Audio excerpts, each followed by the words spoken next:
And now to be able to see that and just be like, wow, okay, some kid is watching this, Yeah. and they'll Yeah. they'll be like, oh yeah, that's fine. It's Yeah. in an action film, in a Yeah. slightly toxic masculinity action film, and it has Yeah. a kind of positive gay couple in it. Like, yeah, It's interesting, right? Because also we evolved through the years. Because, for example, in Disclosure, they have also this example of, you know, when Jim Carrey did the Ace Ventura series, and I thought it was super funny. I love Jim Carrey, and I was watching it, and I didn't even remember that there's a scene where he's, you know, kissing a woman, and then it turns out to be a man, and then he's disgusted by it and all that kind of stuff.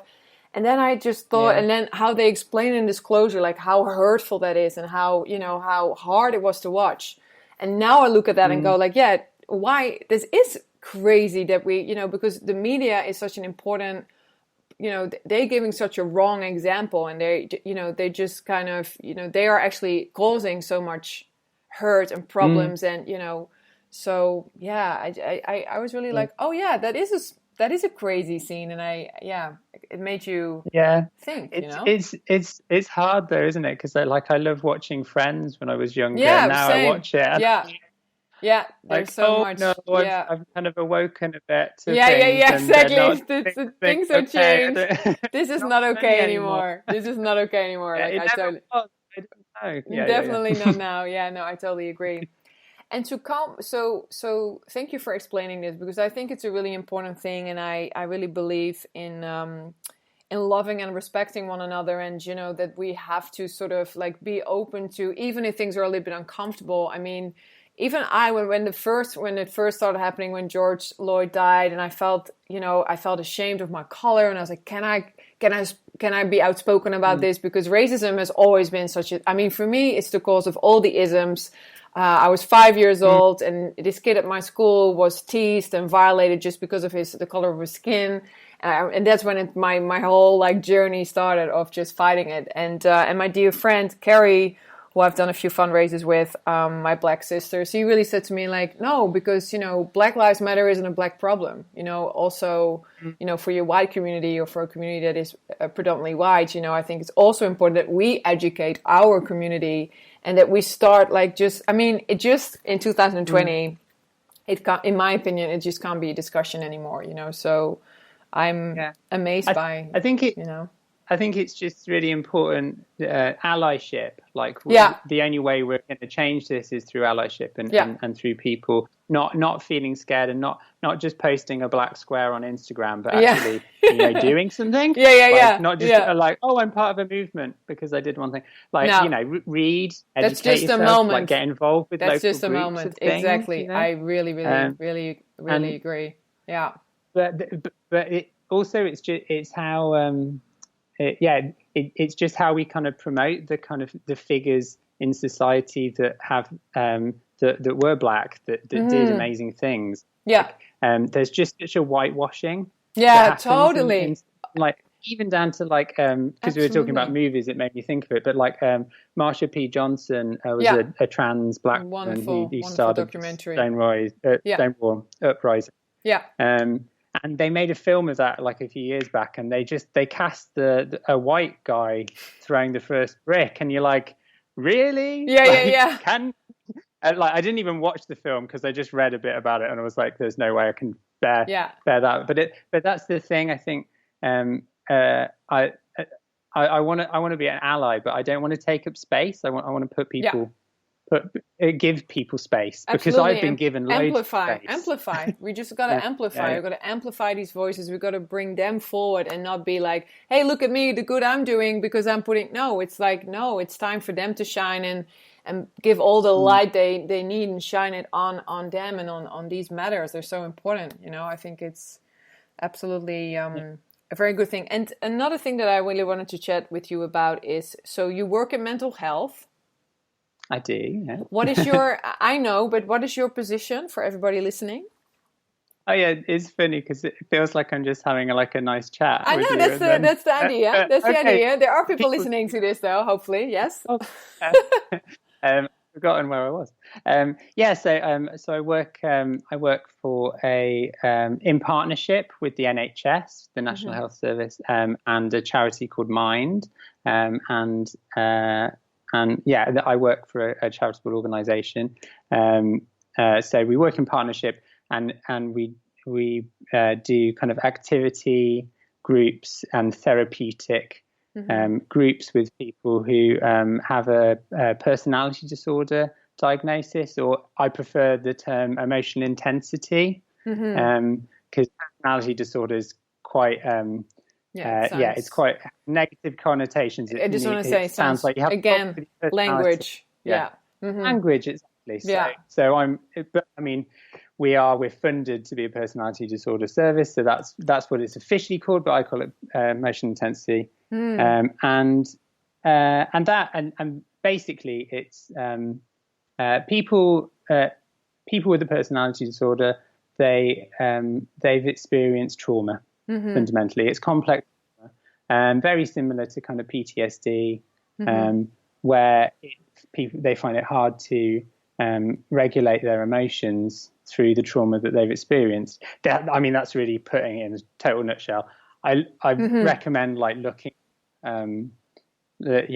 at personality disorder on YouTube, because I found through kind of growing my understanding of working with people within mental health, I've understood myself loads better and been able to understand society and people better. Because how long have you been in mental health, Alfie?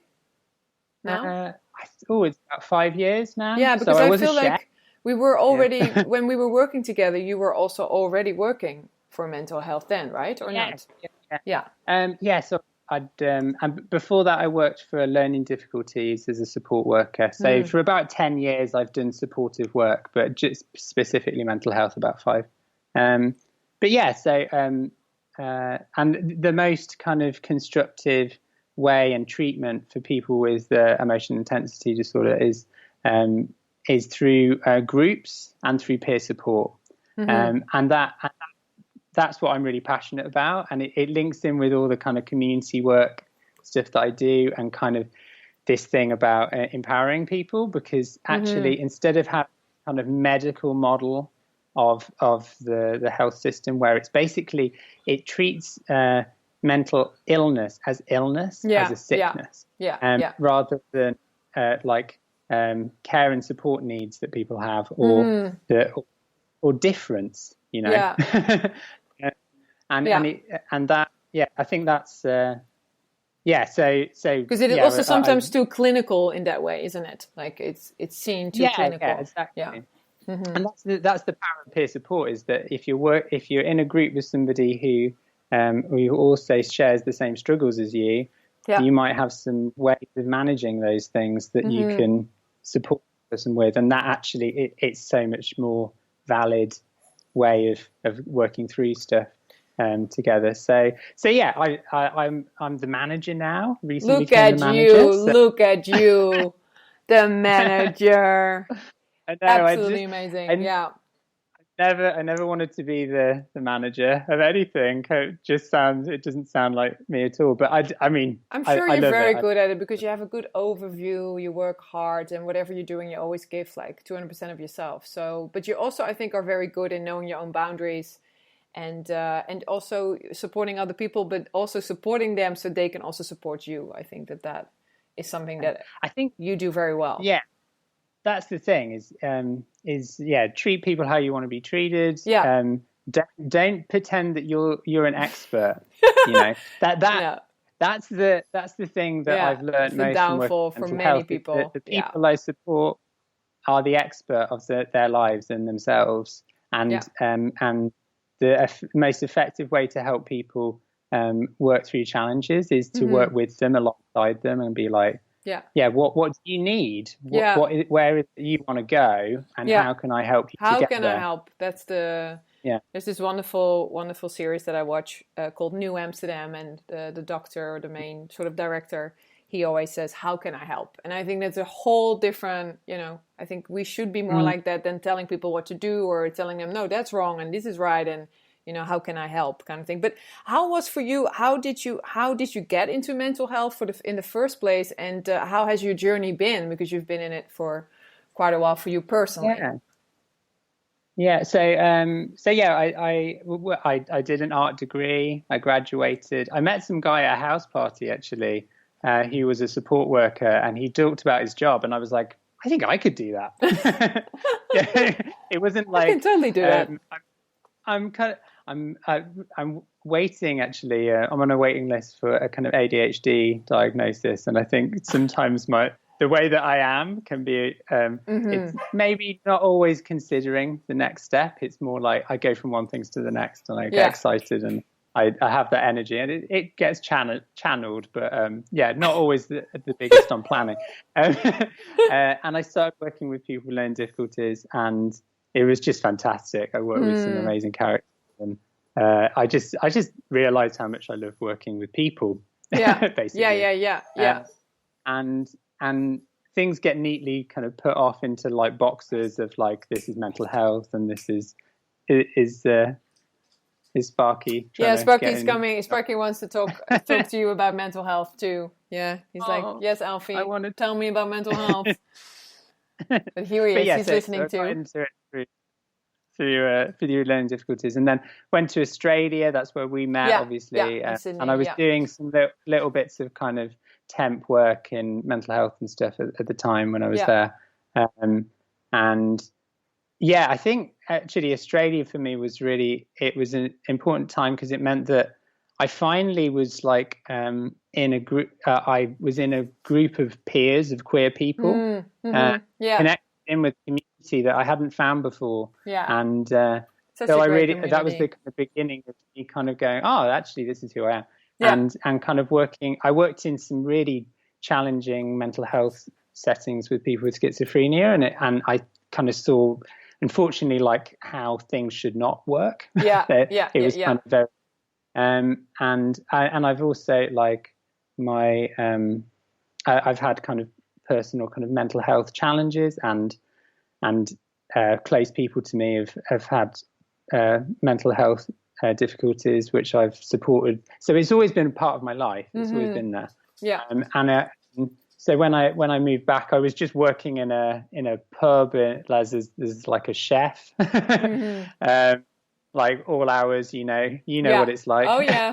Oh yeah. And I started volunteering for this charity called Mind Out, which is an amazing charity in Brighton. And I wish there were more Mind Outs, basically, because it's so they have a therapy service now. But when I was working there, it was kind of advocates for people and kind of group work, which was kind of like a counselling style group, but it was peer support. So I don't hold like qualifications in counselling, but I just facilitated a space there. And that was kind of my entry into working properly kind of in mental health. And then I got the job that I'm currently working at a lower level. I've worked my way up. But I think for me, like working at Mind Out is interesting, because this is often the way with people working in mental health, is that you're drawn to it because you have a need to support people, but also there's maybe some things in yourself that you need to work through.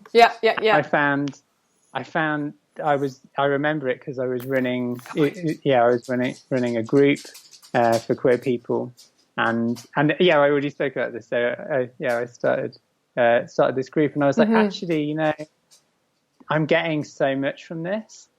And I came, and my way of being able to access the service, I didn't feel like I was worthy of actually being somebody that used it. I had to go and facilitate exactly to be able to like and I just that was life changing, and it's such an amazing gift to support people, and for people to be open with you about their difficulties and show you vulnerability, and I would always say that with the group. So run is just kind of thank you, like, because people always say like, oh, thank you so much for like listening or giving me time, whatever.